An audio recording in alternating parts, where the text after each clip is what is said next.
Welcome to अंग्रेजीफाई। इस दौर में इंग्लिश बोलना हमारी ज़रूरत नहीं बल्कि मजबूरी बन चुका है। इसी मजबूरी को पेश नज़र रखते हुए मैंने आप लोगों के लिए एक 30 दिन का कोर्स बनाया है, जिसके अंदर आप एक सेंटेंस बनाना सीखने से लेके फर इंग्लिश बोलने तक मुकम्मल तौर पर ट्रेन किए जाएंगे। इस कोर्स में आप वो सब कुछ सीखेंगे जो फर इंग्लिश बोलने के लिए ज़रूरी है, जिसमें एसेंशियल ग्रामर है, सेंटेंस स्ट्रक्चर्स हैं, वोकैबलरी है, डेली लाइफ सेंटेंसेस हैं, प्रोनाउंसिएशन एंड एक्सेंट क्लासेस हैं, कॉन्फिडेंस बिल्डिंग की कुछ टिप्स हैं। इस कोर्स में आप वो सब कुछ सीखेंगे जो आपको इंग्लिश बोलने के लिए चाहिए। आज इस कोर्स की पहली क्लास में हम सीखने जा रहे हैं कि एक सेंटेंस क्या होता है, उसके कितनी टाइप्स होती हैं, उसके कौन कौन से पार्ट्स होते हैं, एक सेंटेंस को बनाया किस तरह से जाता है। फर्स्ट ऑफ ऑल हम देखते हैं कि एक सेंटेंस क्या होता है। सेंटेंस कहते किसको हैं? A sentence is a group of words which makes complete sense। अल्फाज का ऐसा मजमुआ जो मुकम्मल मफहूम अदा करे। अब मुकम्मल मफहूम का ये मतलब है कि अगर सामने वाला बोल रहा हो तो हमें उसकी मुकम्मल समझ आ जाए। अगर हम सेंटेंस लिखा पढ़ें तो हमें उसकी मुकम्मल समझ आ जाए। जैसे आई एम पाकिस्तानी, मैं पाकिस्तानी हूँ। तो अब मैं अगर किसी के सामने ये बोलूँगा तो उसको मुकम्मल समझ आ जाएगी कि ये अपने बारे में कुछ बता रहा है। Do you like to eat mangoes? क्या तुम आम खाना पसंद करते हो? Ahmad is playing cricket. Ahmad cricket खेल रहा है। I am good at cricket. मैं क्रिकेट में अच्छा हूँ। He lives in Karachi. वो कराची में रहता है। अब ये सभी फिक्रात क्या हैं?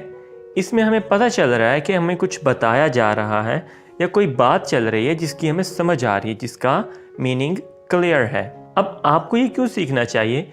क्योंकि हमारे पास मुख्तलिफ वर्ड्स होते हैं, कुछ ना कुछ हमने वर्ड्स सुने होते हैं, कुछ सीखे होते हैं, लेकिन हमें वो तरतीब नहीं पता होती जिस तरतीब के ज़रिए हम नए से नए सेंटेंस खुद से बनाते जाएं। एक वर्ड से आप बहुत सारे फिक्रात बना सकते हैं, लेकिन उस वक़्त कि जब आपको तरतीब पता हो कि इस तरह से एक सेंटेंस बनता है। जैसे आपके पास 3 वर्ड आते हैं, क्रिकेट अहमद प्लेज। आप लिख दें plays Ahmad cricket, cricket Ahmad plays, cricket plays Ahmad, लेकिन किसी तरह वो ठीक नहीं है। अगर आपको उसका एग्जैक्ट स्ट्रक्चर पता है, आपको पता है कि इसमें पहले हमने सब्जेक्ट लगाना है, देन हमने वर्ब लगाना है, देन ऑब्जेक्ट लगाना है, आप उसको अरेंज करेंगे और आपका सेंटेंस बन जाएगा, अहमद प्लेज क्रिकेट। तो सबसे पहले हम देखते हैं कि एक सेंटेंस के पार्ट्स कौन कौन से होते हैं। Ahmad is playing cricket, subject and predicate. अब ये दो हमारे पास टर्म्स हैं और यही एक सेंटेंस के 2 पार्ट्स होते हैं। एक उसमें सब्जेक्ट होता है और एक प्रेडिकेट होता है। फर्दर हम देख लेते हैं कि सब्जेक्ट क्या होता है, प्रेडिकेट क्या होता है। लेकिन अगर आपने सब्जेक्ट वर्ब ऑब्जेक्ट वाली तरतीब पढ़ी है तो हम उसके जरिए भी इसको कर लेंगे, आगे लेक्चर में आपको वो भी पढ़ाया जाएगा। सबसे पहले हम देख लेते हैं कि सब्जेक्ट क्या होता है। व्हाट और home the sentence is about, कि जो हमारा सेंटेंस यानी जो हमारा फिक्रा है वो किस चीज़ के बारे में है, किस शख्स के बारे में है। ठीक है, जिसकी बात की जा रही होती है एक सेंटेंस के अंदर उसको सब्जेक्ट कहा जाता है। जैसे अहमद, अली, ग्राउंड, आर्मी, कोई भी ऐसे जिसके बारे में हम बात कर रहे होंगे वो सब्जेक्ट होगा। प्रेडिकेट क्या होता है? वो हमें सब्जेक्ट के बारे में कुछ बताता है कि सब्जेक्ट के बारे में ये बात है। जैसे Ahmad is a good boy, Ahmad एक सब्जेक्ट है और प्रेडिकेट है इज़ अ गुड बॉय, कि अहमद एक अच्छा लड़का है। तो अब ये प्रेडिकेट हमें सब्जेक्ट के बारे में कुछ इन्फॉर्मेशन दे रहा है। आगे हम देख लेते हैं कि वर्ब एंड ऑब्जेक्ट क्या होते हैं। अब शायद आप लोगों ने प्रेडिकेट टर्म पहली दफ़ा सुनी हो और आपने जो सेंटेंस की तरतीब पढ़ी हो आपने subject plus verb plus object वाली पढ़ी हो, तो आप लोगों की आसानी के लिए मैंने वो भी लिख लिया साथ ही। वर्ब क्या होता है और ऑब्जेक्ट क्या होता है पहले हम ये देख लेते हैं और देन हम इस तरतीब से भी कुछ सेंटेंसेस बना के देखेंगे। सबसे पहले हम देखते हैं वर्ब क्या है। A word used to describe an action, state or occurrence। Verb एक ऐसा वर्ड होता है कि जो एक एक्शन को डिस्क्राइब करता है, किसी काम को, किसी हालत को या किसी चीज़ के वकूफ़ पज़ीर होने को। जैसे गो यानी जाना, ये एक एक्शन है, ये एक काम है, ये एक फेल है। प्ले खेलना, स्विम तैरना, तो ये सारे वर्ड्स क्या हैं? ये वर्ब हैं, राइट। अब हम आगे देखते हैं कि ऑब्जेक्ट क्या होता है। It receives the action of the verb, मतलब जो वर्ब एक एक्शन करता है। जैसे अभी हमने एक वर्ब देखा है गो, ठीक है, तो हम इसे एक सेंटेंस बना लेते हैं, he goes to school, he goes to school. तो अब यहाँ पे जो स्कूल है वो उस एक्शन से इफ़ेक्ट हो रहा है, उस पे उस एक्शन का असर हो रहा है, वो उस एक्शन को रिसीव कर रहा है। ठीक है, तो इसकी डेफिनेशन में क्या लिखा हो, जो फेल से असरअंदाज हो। ठीक है, एक और एग्जांपल देख लेते हैं। I am working on computer. I am working on computer, मैं कंप्यूटर पे काम कर रहा हूँ। इसमें आई एक सब्जेक्ट है, वर्किंग जो है हमारा, ये हमारा वर्ब है। देन हम देखते हैं कि ऑब्जेक्ट क्या है। जो कंप्यूटर है इसमें, वो हमारे जो वर्ब है यानी जो हमारा एक्शन है उसको कंप्यूटर रिसीव कर रहा है। तो कंप्यूटर क्या हो गया, ये हमारा ऑब्जेक्ट होगा। इस तरह गार्डन है, the gardener is working in the garden, जो माली है वो बाग में काम कर रहा है। अब जो गार्डन है ये हमारा ऑब्जेक्ट होगा, क्योंकि जो काम है उसका असर गार्डन पे हो रहा है। सो आई होप अब आपको वर्ब और ऑब्जेक्ट की समझ आ चुकी होगी। तो अब हम इससे मजीद कुछ सेंटेंस देख लेते, जैसे Ahmad is reading book. Ahmad is reading book. अब इसमें अहमद एक सब्जेक्ट है, इज हेल्पिंग वर्ब है, रीडिंग हमारा मेन वर्ब है और बुक जो है वो एक ऑब्जेक्ट है।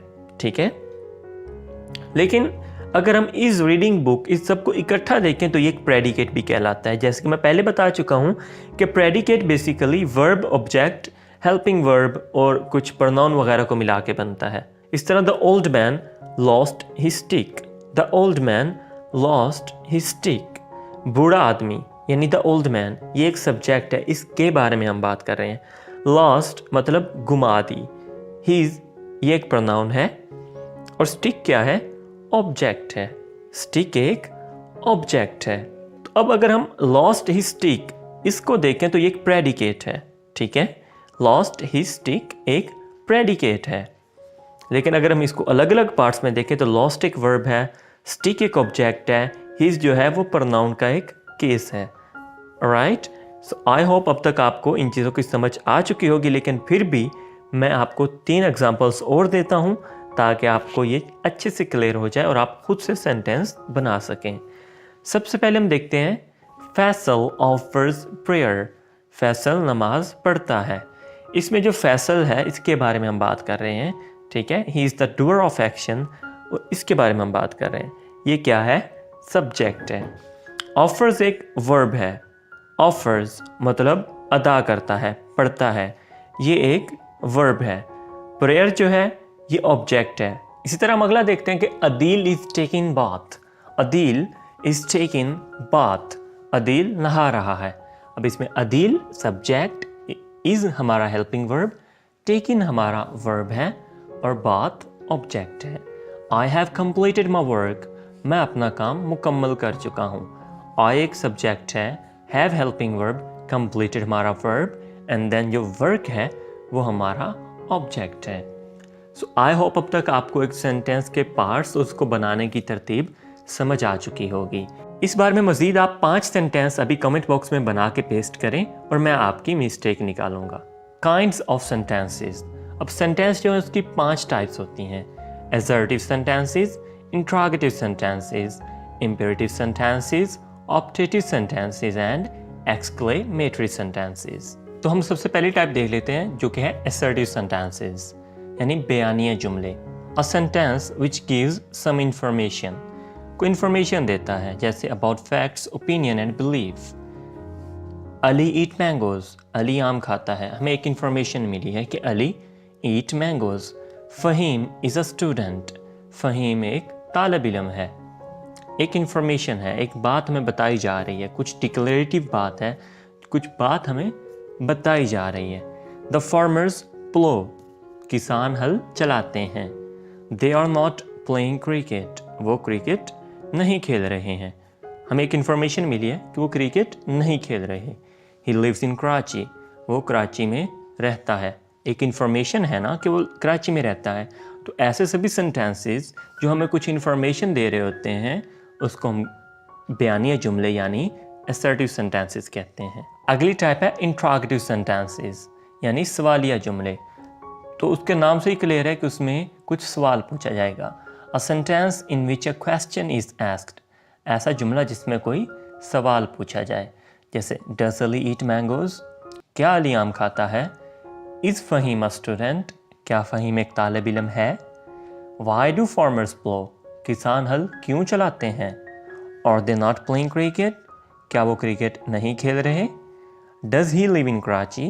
क्या वो कराची में रहता है? तो इन सेंटेंस में आपने देख लिया कि एक क्वेश्चन पूछा जा रहा है कोई ना कोई, तो इनको कहते हैं इंट्रोगेटिव सेंटेंसेस। इंपेरेटिव सेंटेंसेस, इसको अमरो नहीं कहते हैं, यानी इसमें किसी काम करने का कहा जाता है या उससे मना किया जाता है। A sentence which expresses a command, advice और रिक्वेस्ट, ऐसा जुमला जो हुक्म, दरख्वास्त या नसीहत का इजहार करे, उसको हम कहते हैं इंपेरेटिव सेंटेंसेस। जैसे डू नॉट गो देयर, वहाँ मत जाओ। टर्न ऑन द टैप, नल खोलो। डू नॉट टेल अ लाई, झूठ मत बोलो।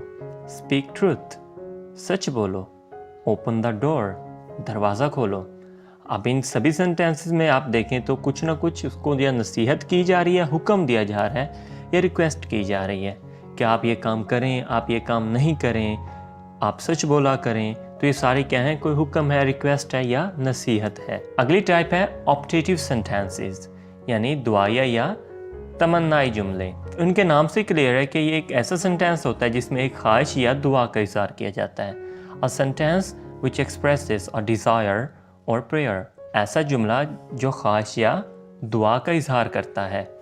मे यू लिव लॉन्ग, खुदा तुम्हारी उम्र दराज करे। Would that I were rich, काश मैं अमीर होता।